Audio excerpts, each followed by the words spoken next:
Electricast. Hold on to your butt. Come on, sucker. Let's get it on. Oh, you want to fight? You want to fight? I do not entertain hypotheticals. The world as it is vexing enough. You don't know anybody named Iris? I don't know nobody named Iris. Can I have a piece of toast? I don't give a damn what you think you are entitled to. We are changing the course of history as we see it. That is what Western demands. How could you do this to me? Really, I want to know. Why did you do that? What you feel only matters to you. Step back for 1 minute and look at the big picture. And that's all? No, not for the real fire. We offer you a bond, a family that very few can understand. Help me. Help you. And don't do drugs. Or Whatever Movies with Wesley and Iris. What up, and welcome to Or Whatever Movies. I am your co-host, Iris, and I'm here with my older brother, Wesley. What's it to ya? And today we are discussing a really obscure random Disney film from 1985, The Journey of Natty Gann. Random and obscure. I have no idea why you wanted to review The Journey of Natty Gann. You know, it tripped me out because I remember this movie growing up. I think you did, but I had to look it up to make sure because some of the promo stuff I saw in doing some research said exclusively on Disney Channel, which, by the way, has been around for a really long time, like a shockingly long time, even though we didn't really grow up with cable. I had to check to see if it actually got a theatrical release, which, of course, it did in September of 1985. Wow, when I was just 5 years old, and now this is available exclusively on Disney Plus. Inevitably, Disney Plus. Is this an obscure Disney flick? Well, it's certainly not well known. I feel like this came in a time when Disney was like, let's explore the darker side of childhood. And then they're like, yeah, let's not do that anymore. This is the reign of Michael Eisner trying to go in weird directions that the mouse didn't want to go in. This feels like something other than Disney. I mean, really, can you see The Journey of Natty Gann being turned into a log ride at Disneyland? Like that would actually probably be a better log ride than Splash Mountain at the moment. Be more action packed. But there was no logs and there was no water in this movie, really. Well, there's no logs and water in Song of the South. You don't know. You've never seen Song of the South. It hasn't been available for like ever. You're right. And they're You're redoing right. it anyway. They're ditching it in favor of The Princess and the Frog. You could turn it into a Calico Mine-like train ride at Disneyland. Yeah. When you say this movie's not really Disney type, it makes me think of like the movies that are supposed to be Disney friendly. It feels like a Disney movie to me, but I can see what you're saying. It's kind of like Anastasia. That was a weird Disney movie when, of course, it wasn't a Disney movie. And yet, strangely, Anastasia is now on Disney Plus, despite not being a Disney movie and being produced and animated by Don Bluth. I chose this movie because I realized that I had bought this movie on DVD at some point. What? And it migrated to Kelly's house, where it now stands. And of course, when I saw it on Disney Plus, I was like, oh, that's one that I remember that I thought you would remember reviewing as a favorite, kind of in the same way as Troop Beverly Hills, where I feel like it's not that obscure because if we grew up with it, maybe other people grew up with it as well, except maybe you didn't grow up with it. And then I decided that it was kind of the anti-Troop Beverly Hills, where it's nothing but dirt on her face. And despite receiving its only Academy Award nomination for Best Costuming, it's much more Depression era, toned down, look as little like a girl or as like a lady as possible, out in nature, where I guess they were in Troop Beverly Hills, but only to a limited extent. And in the same way that Troop Beverly Hills was meant to be contemporary, I think that Natty Gann was meant to be more timeless.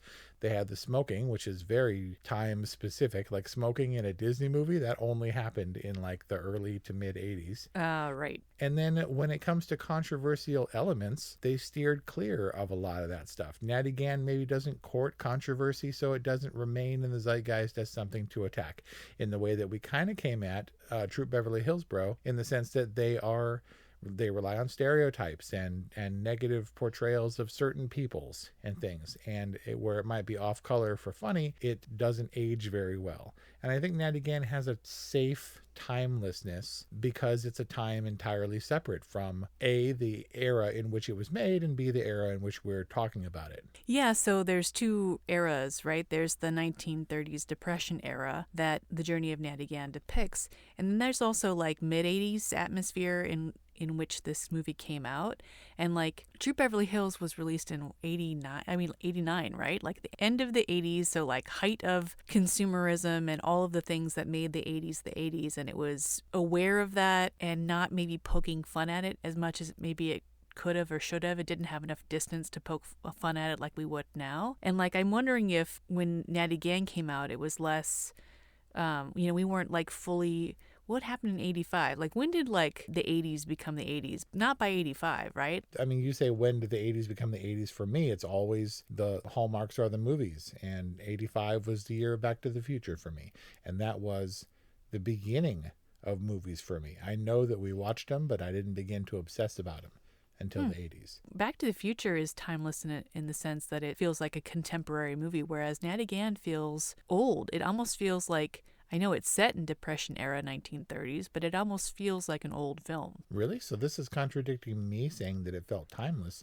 You said you thought that it felt dated? I'm going to dispute that for a couple different reasons. Number one, I remember having a big crush on Meredith Salinger, who's obviously a very pretty kid, but wow, is she a little kid. Like, knowing that she's older than me, and I had a crush on her when I saw this movie at all of 9-10 years old. Like, she looks painfully, disturbingly young in this movie. Especially when she's kissing John Cusack. Oh, she looks as grossly inappropriate. Well, still, he looks like with his little baby-ass shadow. He was 18 years old in this movie, and he looks painfully young. And she was 14, which makes the kiss a little bit icky in retrospect. But it was also 80s Disney. Also considering she was playing 12. 14 playing 12. Was she playing 12? I think so. So going back to that a little bit, it was weird to see her smoking and fighting and also making out when she was definitely underage as an actress playing the role of Natty Gann. But still, it was the 80s. It was a different time. But it didn't fall into the whole, like, she wasn't Swiss Family Robinson style pretending to be a boy. Right? Was there ever any sense that she was trying to pass as a boy to make her way through America to get from Chicago to Oregon? No, she was, she didn't make any pretense about her gender or, her presentation really at all. But that didn't help Brian. He was like, I really can't tell. Is that person a boy or a girl? Okay. But the point is the movie didn't make a point about it either. It wasn't like, what are you, a girl? What are you doing out here? Like Stranger Things 11 style. Even after she was clearly a girl and took her hat off and stuff, it was always like, get out of here, kid. It was just the great equalizer of the Great Depression where everybody is either flourishing business-wise or is an urchin trying to leech. And hobos are hobos, and thieves are thieves, and cattle rustlers are cattle rustlers. And orphans are orphans? I guess, but and she's apparently done orphan roles before. Meredith Salinger has said this is her favorite type of role, this dirt on her face orphan type, where she's like hard scrabble ragamuffin, but she's not actually an orphan. I mean, maybe she was running with the orphans, but she was on the way to find her dad.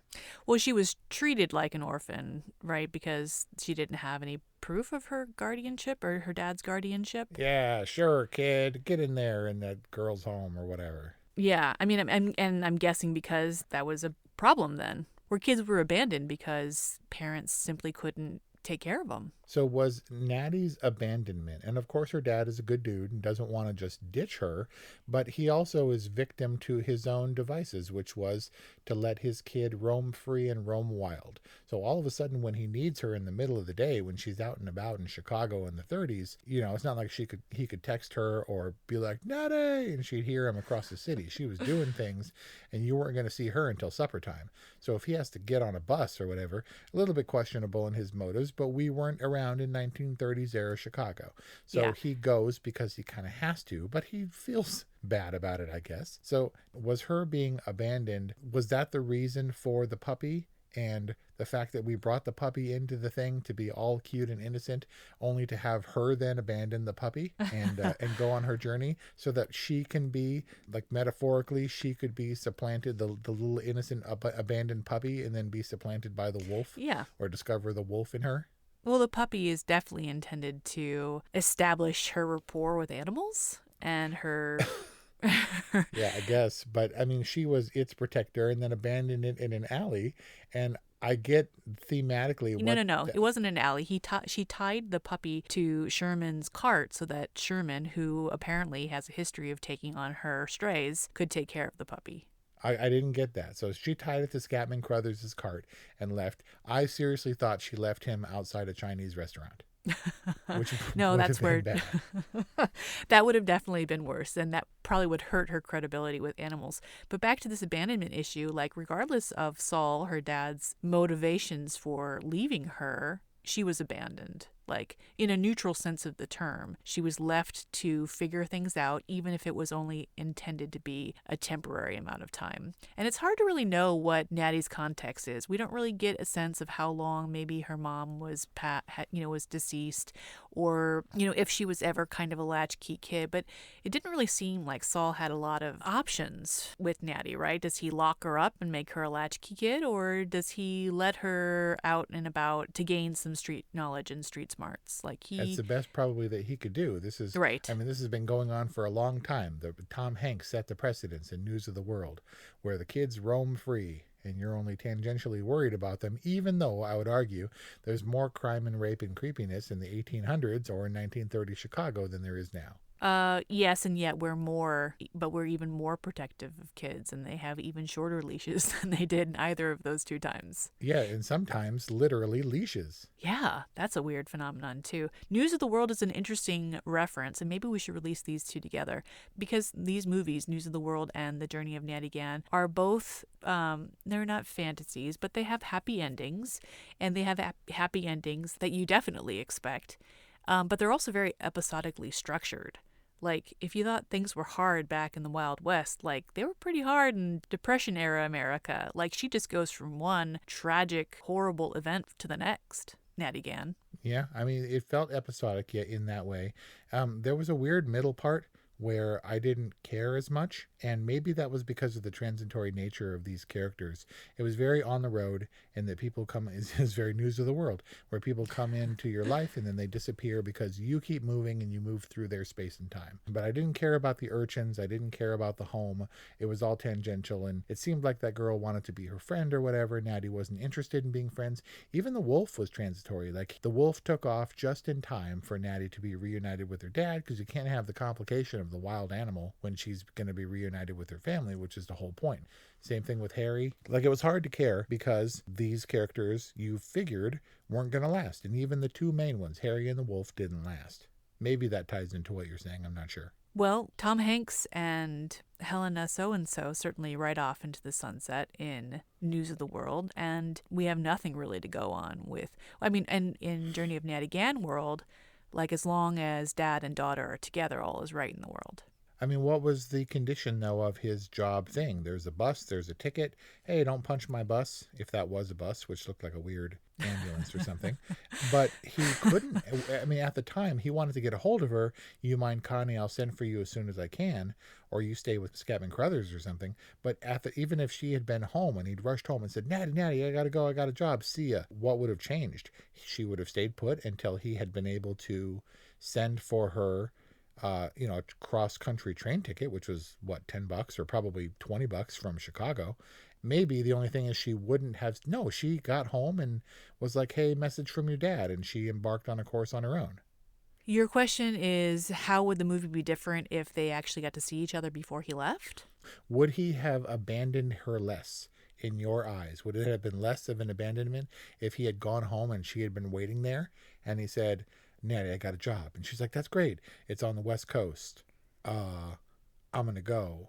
Can you hang out for a few weeks? Something like that.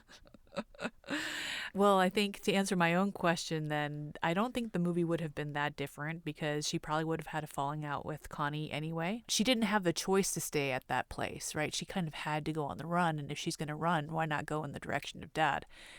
Would it have been less of an abandonment? I think so, because there was a real risk that Saul was taking, that she, for whatever reason, wouldn't receive his note.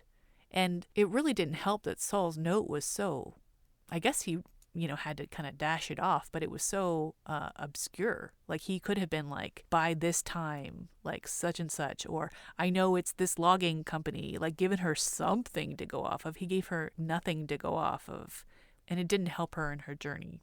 I think that the movie sufficiently set up that Saul didn't have a choice. And that in this time, he did what Natty would have wanted him to do. And it was just unfortunate that they didn't get a chance to say goodbye in person. It's hard to criticize the choices because in Depression-era Chicago, we don't know how people act. It seemed like it was reasonable, and that certainly he cared about her, was worried about her, was true to his word, sent her the ticket. It's father and daughter's faith in one another that keeps this movie together. And it was pretty, like, their relationship was pretty well set up, even though we didn't have a lot of time with them together. It's Natty's faith in her dad that propels her, that compels her across the country. And it's Saul's faith in his daughter that allows him to maintain hope that she's not buried under a train. That's what I was going to say, but he kind of goes a little Twin Peaks and sits on top of trees and goes crazy a little bit. Well, I mean, I guess he is all about the extra pay and he had nothing to lose. It's true. Life is hard, but finding a really great podcast makes the days go by so much easier. Hi, my name is Blue Telusma. I'm a writer, an emotional intelligence coach, and the host of Humanize with Blue Telusma, a podcast where we believe that when you humanize everyone in the room, a great conversation is almost guaranteed. Join us every week here on Electricast as me and my guest co-hosts unpack big topics and interview even bigger personalities with a sense of humor and a dash of mischief. If you're looking for a new best friend in your head, we've got you covered. Electricast. In that respect, too, that kind of what stuck out to me. I think you go from Chicago in the 30s, which is really expensive, then you can just go out into the trees and the mountains as the backdrop for her adventures, and it looks gorgeous. And I think the cinematographer did a great job. I think that it felt expansive to me as a little kid. Natty was thrust out of her element and into the wide world of nature, and I felt that, and all the trees stuff was really great. And I think this movie stands out too from a technical standpoint, not just for the costumes, which were immersive to me, but the green screen. They did a really good job. Ray Wise, great character actor for many decades, was not at the top of that big tree. He was on top of a stump where he climbed and sat up there, and the green screen looked better than Indiana Jones and the Temple of Doom, which was a year after this and was Spielberg and wasn't a little obscure Disney movie. This movie doesn't feel dated to me because it doesn't feel fake. Thematically, it's evocative of an 80s style and a time where movies were innocent, even when they were trying to be hardscrabble and gritty. But it looked good. It looks good. It's staged appropriately like a Disney movie. It's almost a Disney nature film. It does look great, and the top of the tree stump shot was so believable that I didn't even question it. Maybe I was immersed enough in the story that I kind of accepted it. But it's hard to look at a film like this, knowing what I know about the actors and knowing what I know about the time, to really be fully immersed in it, because I can't look at Ray Wise and not think about Twin Peaks. I mean, as Leland Palmer, he's a really terrifying character. And it's hard to look at Meredith Salinger and not think about Patton Oswalt. And that makes me think about his wife who passed. That's not her fault. Stop projecting on Natty. It's hard enough. These characters, after 35 years, come with some baggage, even if they're not super, super active these days. But I think there's something else that kept me out of this movie. And you said that it was very believable. Is that what you said? I think it was believable for what it was. Disney set out to achieve a thing, and I think they did that. But I think what makes this movie Disney is how they romanticize this journey. Yeah, it's supposed to be kind of gritty and scary things happen along the way, but like her journey is awfully romanticized. I mean, Natty's never really in peril, and she's never really that dirty. I mean, John Cusack is like the cleanest, most handsome hobo I've ever seen. Yeah. Natty was like, I'm okay with dirt on me, and John Cusack was like, no, we're not going to obscure these boyish good looks. Yeah, he's like pristine and He's glowing. He's literally like glowing. And yeah, I guess what just makes this Disney is just how romanticized the hobo life is. Like she goes from place to place and she's eating out of trash cans and stuff, but there's never any real peril. There's never any real stakes for her. You know, she's gonna get out of it, and she's got Wolfie by her side. Dude, she almost got raped, and she had to jump out of a moving vehicle. What do you think that dude was going to do? Take her home and snuggle her to death? Oh, that guy was so creepy. Ew. And that's the closest we got to the real stuff. I don't know. It's just a guy who's going to take her home, and you're going to be my daughter. What do you think at 10 years old? I guess Natty was meant to be more worldly at 12 or 14 or however old she was supposed to be playing. But even as kids, we knew that that dude was bad. It's just as adults, we obviously know that she's not going to go down this rapey, sexually enslaved kind of avenue. But I think that it was a movie for kids. I didn't think it meant to stand up there with Dances with Wolves as the that would come, you know, a half a decade later with the wolf howling on the ridge. Or, you know, the epics, or her scrambling up the mountain, where I wrote down that it was like the last of the Natty Ganns. Wow. The last of the Natty Ganns. Amazing. You spell that with the G, right? Natty Ganns? Yeah. It was sweeping, and it was an adventure tale, and we knew that the dog was going to make it, right? Not going to make it.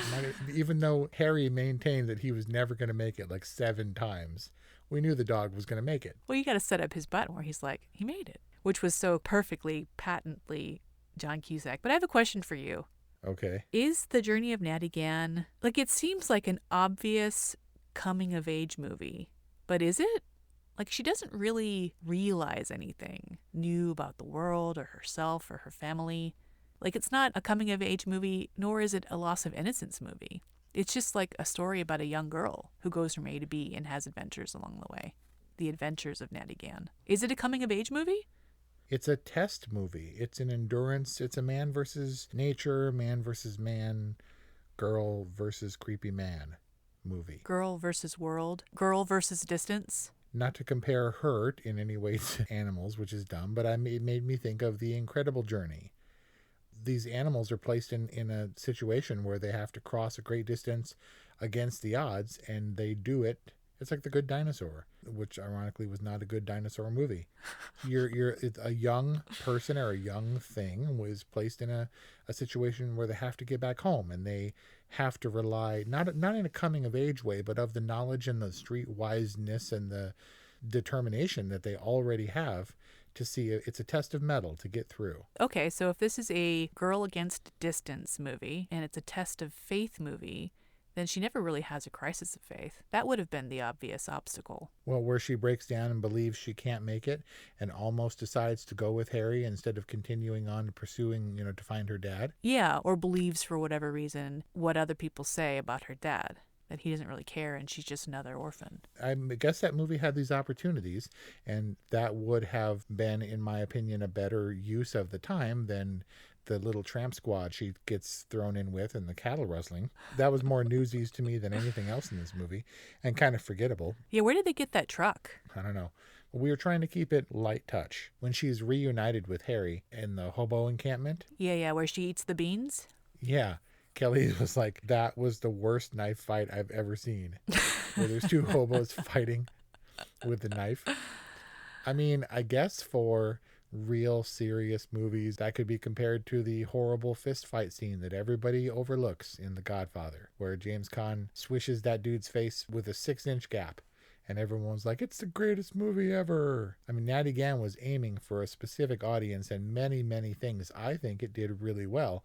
Not the least among them, the casting of Ray Wise as the dad and Meredith Salinger as Natty were believable in that it was schmaltzy, but it was a really good adventure movie when I was 10 years old. And now that you're 49? Jesus. I have to recognize it for what it is. It looks silly now to think that John Cusack would have been king of the hobos. He's barely, and but they could have done things really differently. The wolf is like, woo, and the wolf is recalled to his nature and runs off to be with his brethren in nature, right? So Natty can realize her reuniting with her dad. And I fully, I was like, he's going to look back. He's going to look back when the wolf turns around and looks back at her and she's got tears in her eyes and a sweeping score. But they didn't have the dog be like, because it could have gone that way, and it could have gone much dumber and cheesier than it did. I did a wolf movie and was really hoping that the reuniting of wolf and girl would be moving, but it ended up being pretty stilted. That felt like the weird middle part of the movie where Charlie is supposed to be the big scary blacksmith, and all of a sudden he's got the wolf. Like, here, you wait here until your girl comes for you, and then I'll let you out and you guys can have some fun. And so maybe in a way this movie was trying to subvert expectations. The scary blacksmith who she figures she may have to do battle with in order to get her dog back, or she might have to, scald him with his own red hot poker and take her dog and run into the night, ended up being the nice guy, and the nice guy in the car, wanted to cuddle her to death. And at least it wasn't across the board on paper a safe, predictable movie, even if we knew what was going to happen. But it wasn't trying to subvert expectations to make any kind of message. It was just in service of the plot. Like, Natty's not supposed to fear talking to professionals at the railway station. It's supposed to be a safe exchange, and it ends up going the other way. He ends up reporting her, like, by making the blacksmith scary looking and formidable and giving him a poker and stuff like that. It just serves to illustrate, to bolster Natty's courage and her tenacity, that she's not going to let her dog go without a fight. She's bucking. She's bucking? Yeah. When Harry says, "Buck up, kid," and she's all indignant. I'm bucking. Yeah. And people are like, "Oh, she said the F word." She definitely, like, if Marty had issues with people calling him a coward, she definitely had issues when people, like, questioned her ability to face reality at all. Like, she was really prideful about that. What issue you got? What's your problem with Natty Gann? That I'm in a bad mood? Man. True Beverly Hills, for all of its insensitivities and failings, was, like, super fun to watch. Like, it was super delightful to watch. And Natty Gann was just kind of a slog. It's just like, what terrible incident is going to befall Natty Gann next that she can rise above? Like I said, it was like a fat horse. It'll get you from A to B, but its belly kind of drags in the middle. But it's all sweet lumps at the end, right? I'm sorry. Was I supposed to be, like, really nostalgic and all, like, moved by Natty Gann? Well, I never was able to determine whether or not you saw or remembered this movie. Everything felt familiar about this movie, but I didn't remember anything specific about it. Kelly gets down on me for not being forgiving about certain movies. Like, I'm only reviewing them from an adult male perspective, and I'm not sure that that's always the case. Journey of Natty Gann, yes, I grew up with it. Yes, I have nostalgia for it, but I have to be able to view it as it is appropriate for kids. But I'm also older than Ray Wise was as the dad. And so there's only so much. There we go again. I think that Natty Gann was fun for what it was. I think it was meant to be a family movie with a little bit of gusto and a little bit of guts for a young lady trying to find her way in an obviously male-dominated world and just trying to get to her dad. I think it's a fine movie. It's like a forgotten movie and with a lost audience. Everyone's streaming Splash. Nobody's streaming The Journey of Natty Gann. Is everyone streaming Splash? Well, just to see the fuzz butt. I don't really know why or for what reason I would recommend Natty Gann. I also wouldn't feel comfortable watching it with Paloma. Has to be judged for the time that it was, or no? No, it has to be judged in its lasting power. Boy, that's a misquote, but you know what I'm saying. Really? So Natty Gann, judged from a 2021 perspective, for you. See, I'm trying not to hang it all on sentimentality and nostalgia, but I feel it was effective and it was fun to watch. And while it dragged, maybe I'm just too old for this movie, but it doesn't make it a bad movie. Does it make it an all right movie? It makes it an all right movie. The Journey of Natty Gann from 1985 gets an all right from West, and yet Tenet gets a nope. No, a whatever. I stand by it. Come at me, bro. That's our review on The Journey of Natty Gann, a movie from 1985, available exclusively on Disney+. It receives an all right from Wes and a nope from Iris. A what? Nope? I mean, a boring from Iris. Wow, boring. You just can't let Patton Oswalt be happy. Oh, sorry, Patton Oswalt, and sorry, Meredith Salinger, because frankly, you did give a great performance. But what am I going to do? I got to come down one way or the other. Yep. 818-835-0473 or whatevermovies@gmail.com, at or whatever movies on Twitter and Instagram. Thank you for joining us in Iris's Great Depression. Come at her, bro, because she's coming for your childhood favorites. Thank you for listening, and we'll see you next time. Today is working for me. Do you believe that for yourself? Hey, I'm Pastor Julie, and I want to empower you through encouragement. Inviting you to my podcast, Big Truth Encouragement, where I unpack living a faith-filled life. I created my podcast for the ladies, but gentlemen, you'll gain something too. So I invite you to listen to Big Truth Encouragement on Electricast and any platform where you listen to your podcast. Electricast. Hey there, fabulous souls. I'm Stephanie Baklaan. And I'm Eden Alpert. And we're the hosts of the brand new podcast, Unapologetically Fab. Get ready to join us on an amazing and real journey as we dive into life after 40 and own it. We're all about changing the narrative, leaning into who you are, and living a life by your own design. Join us as we embrace life unapologetically and redefine success. This is Unapologetically Fab, an Electricast production. See you there. Electricast.